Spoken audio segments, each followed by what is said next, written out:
Di tahun 2020 saya sempat nonton nih penampilan duet antara J.Lo sama Shakira. Kayaknya teman-teman juga ada yang nonton juga ya. Jadi itu penampilan di Super Bowl halftime 2020.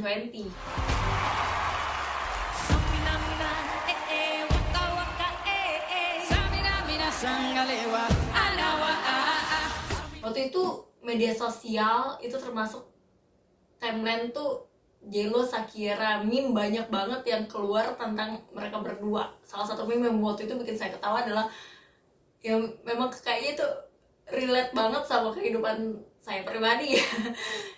Naik tangga usia sekarang ngos-ngosan, tapi J.Lo sama Shakira bisa selincah itu. Jadi meme-nya tuh ada yang kayak gitu. Itu tuh yang waktu itu bikin saya wow. Pas nonton itu kayak berkali-kali mengucapkan wow gitu. Karena aksi mereka itu betul-betul lincah banget. Shakira sama J.Lo tuh awet muda banget, kulitnya kencang banget. Dan kalau orang-orang bilang ya itu mah perawatannya juga mahal kali ya. Nah tapi sebenarnya kadang tuh jadi pertanyaan juga waktu itu sama saya, kok bisa sih di umur 43 tahun waktu itu Shakira dan J.Lo nya 50 tahun, kenapa mereka bisa selincah itu? Sedangkan saya ketemu pasien yang di usia yang sama ada aja penyakitnya. Boro-boro usia segitu, usia yang agak muda aja udah banyak penyakitnya. Sebetulnya gimana sih konsepnya di ilmu kedokteran, bagaimana penuaan itu bisa terjadi, kenapa ada orang di usia yang sama tapi yang satunya sehat, yang satunya enggak. Nah, buat teman-teman kan kadang goals kita tuh kaya raya, awet muda gitu ya, masuk surga gitu kan. Nah, sebetulnya gimana sih caranya biar kita semua bisa awet muda, sehat, dan hidupnya berkualitas kayak J.Lo dan Shakira? Gimana caranya agar penuaan itu sebetulnya bisa diperlambat nggak sih, atau dicegah? Perlu nggak saya memakai krim-krim anti-aging biar kulit saya nggak keriput? Nah, kita akan bahas di video ini. Simak sampai habis ya.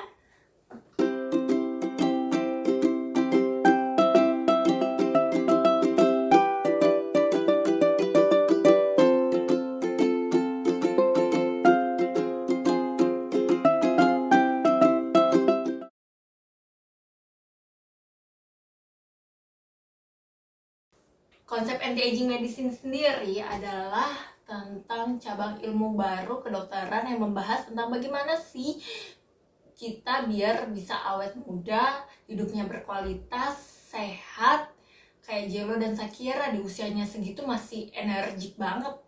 Nah, beberapa teori itu ada di anti-aging medicine, yang salah satu yang paling beken adalah teori tentang radikal bebas. Jadi radikal bebas yang meningkat, mungkin saya akan membahas radikal bebas ini seperti antagonis. Jadi peran antagonis di film-film atau sinetron seperti inilah radikal bebas. Jika radikal bebas ini banyak di dalam tubuh, dia akan menyebabkan banyaknya terjadi penuaan lebih cepat dan juga penyakit lebih banyak terjadi, karena radikal bebas itu salah satunya bisa merusak DNA.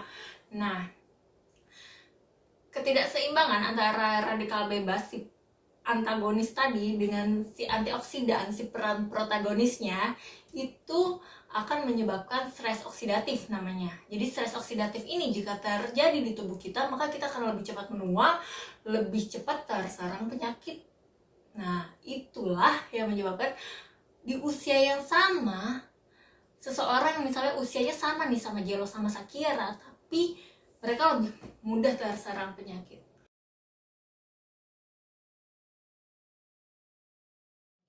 Udah deh, lama banget. Jadi sebenarnya gimana nih caranya biar saya awet muda, Dok? Udah nggak usah banyak teori, gimana caranya? Nah, oke, saya akan bahas nih.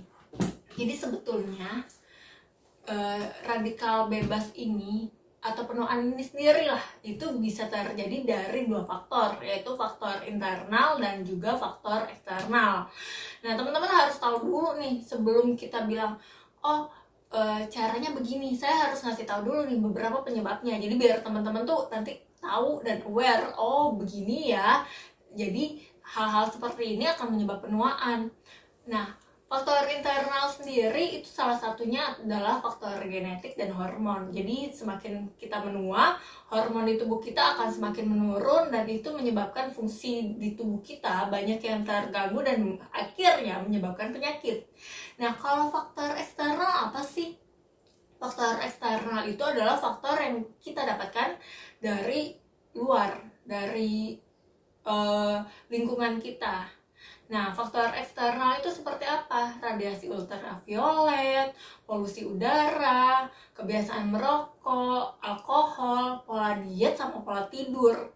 Jadi, kalau ada yang bilang jangan begadang nanti nggak baik, kalau kata Roma Irama itu benar juga. Nah, terus stres juga masuk ke dok, stres juga masuk. Mungkin nanti saya akan bahas terpisah bagaimana sih sebetulnya stres itu dalam menyebabkan penuaan. Terus apa lagi dok? Salah satunya adalah kurangnya olahraga. Jadi teman-teman yang tidak olahraga fisik itu akan juga menyebabkan penuaan lebih cepat terjadi.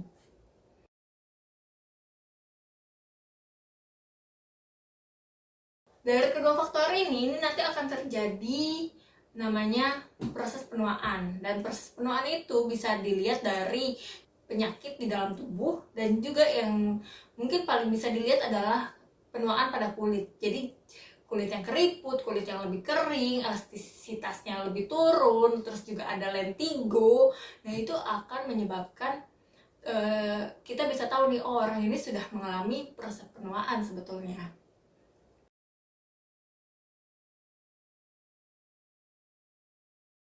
Konsep dasarnya adalah menghindari penyebab-penyebab penuaan itu terjadi. Jadi teman-teman bisa nih mengikuti beberapa konsep ini.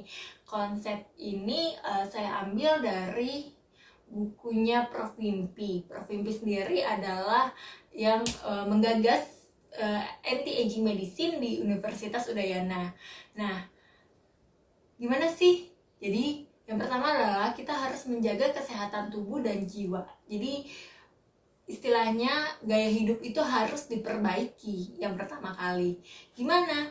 Yang pertama adalah olahraga teratur minimal 30 menit dengan frekuensi 3 kali seminggu, atau bisa olahraga 30 menit selama setiap hari. Nah, ini juga nanti akan saya bahas di video terpisah kenapa olahraga itu bisa mencegah penuaan.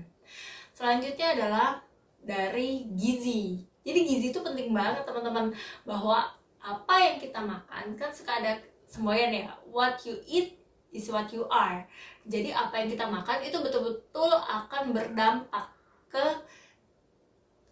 penyakit-penyakit yang ada di tubuh kita, itu bisa mungkin terjadi atau tidak. Terus juga penuaan itu bisa terjadi atau tidak. Jadi mulai sekarang pilihlah makanan-makanan yang lebih sehat, hindari fast food, dan juga makan sayur dan buah setiap harinya. Selanjutnya adalah hindari seperti rokok, alkohol, pestisida, bahan pengawet yang tidak sehat. Jadi kenapa? Karena asap rokok itu juga sebetulnya dapat menyebabkan penuaan pada kulit gitu. Terus tidur cukup sekitar 6-7 jam. Terus juga ada keseimbangan nih. Jadi work-life balance yang sekarang lagi digaung-gaungkan di sosial media itu betul-betul memang perlu. Kenapa? Karena kita itu memang butuh relaksasi agar tidak stres, karena stres itu bisa menyebabkan penuaan. Jadi itu memang perlu dilakukan. Selanjutnya apa lagi? Lakukan pekerjaan sebagai kesenangan. Jadi buat teman-teman yang sudah mengeluh, aduh dok, aku stres banget di kerjaan, coba mungkin pikir-pikir lagi, perlu nggak pekerjaan itu dipertahankan? Mungkin bisa cari pekerjaan lain gitu. Selanjutnya, berpikir positif dan optimis. Hiduplah di lingkungan sosial yang sesuai hati nurani. Jadi lingkungan-lingkungan toksik itu perlu juga dihindari. Terus jangan merasa sehat dan normal jika tidak ada keluhan. Jadi teman-teman, gue nggak ada keluhan dok, jadi gue nggak perlu nih kayaknya untuk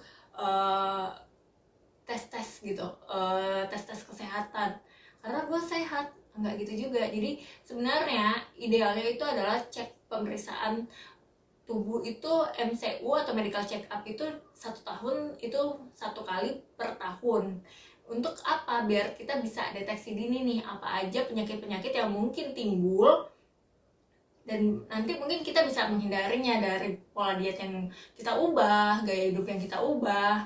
Terus selanjutnya adalah jangan gunakan obat atau ramuan yang tidak mengandung bukti ilmiah. Jadi buat teman-teman yang pakai lotion misalnya untuk kulit, itu perlu perhatikan juga tentang BPOM-nya ada apa enggak, karena juga ini sudah ramai di media sosial ya, bagaimana banyak juga spesialis kulit yang mengedukasi kenapa sih kita perlu memakai si krim-krim yang betul-betul sudah sesuai standar BPOM. Selanjutnya juga memilih bahan-bahan, misalnya bahan-bahan makanan yang itu juga sudah ada BPOM-nya gitu. Jadi jangan yang bahan-bahan yang diklaim herbal tapi sebetulnya memang belum tahu nih itu betulan bermanfaat atau tidak. Selanjutnya apa? Yaitu jangan merasa tua dan tidak berdaya. Jadi kalau kita merasa tua dan tidak berdaya, mungkin akan menyebabkan kita jadinya nggak mau ngapa-ngapain, jadi sedentary life. Nah itu malah menyebabkan kita kurang aktivitas dan nanti kurang gerak dan olahraga sendiri. Tadi sudah dijelaskan bahwa akan menyebabkan penuaan itu terjadi. Selanjutnya adalah jika teman-teman melakukan pengobatan, itu harus datang ke dokter yang berkompeten. Jadi teman-teman untuk kesehatan jangan cari yang abal-abal juga.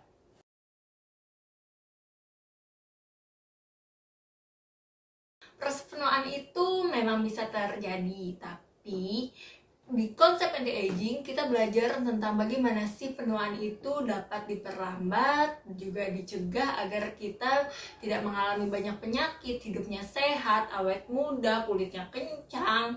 Terus di konsep anti-aging ini sebenarnya juga ada yang namanya successful aging, yaitu kondisi penuaan itu dikatakan sukses atau penuaan yang sehat itu adalah penuaan yang ditandai dengan kondisi bebas dari penyakit fisik, terus juga psikologisnya masih bagus, aktif secara fisik, fungsi kognitif itu juga seperti orang tua tapi masih bisa nih diajak ngomong. Kan ada juga ya yang udah tua terus nggak nyambung kalau diajak ngomong, terus tetap produktif sesuai dengan bertambahnya usia.